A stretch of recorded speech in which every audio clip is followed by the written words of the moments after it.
In a hidden forest where the trees whispered secrets to the wind, there lived a gentle giant named Gus. Gus was as tall as the tallest pine and as strong as the oldest oak, yet he had never uttered a single word. Every animal in the forest knew him for his kind heart and silent ways. They often wondered what his voice would sound like if he ever chose to speak. One sunny morning, while the dew still glistened on the leaves, Gus noticed a tiny bird with feathers as bright as the sun perched on his shoulder.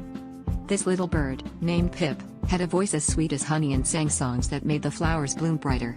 Pip was not afraid of Gus like some of the other animals. Instead, Pip chirped happily, "Hello, giant friend.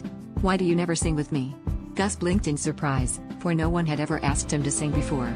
He gently pointed to his throat and shook his head, trying to explain without words. Pip fluttered closer and whispered, "Maybe you just need a little help finding your voice." Pip began to teach Gus the songs of the forest. Together, they hummed with the rustling leaves and the babbling brook. Slowly, Gus felt a strange warmth growing in his chest, like a tiny flame sparking to life.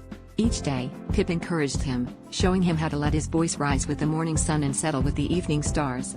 The other animals watched in awe, hopeful that something magical was about to happen. Then, one twilight, as the sky turned into a canvas of pinks and purples, Gus took a deep breath and let out a sound that was like thunder and melody combined. It was a voice full of kindness, strength, and all the unsaid words he'd held inside for so long. The forest fell silent, then erupted into cheers of joy. Gus had found his voice, and with it, a new way to share his love with the world. From that day on, the gentle giant and the tiny bird sang together, filling the forest with music and friendship.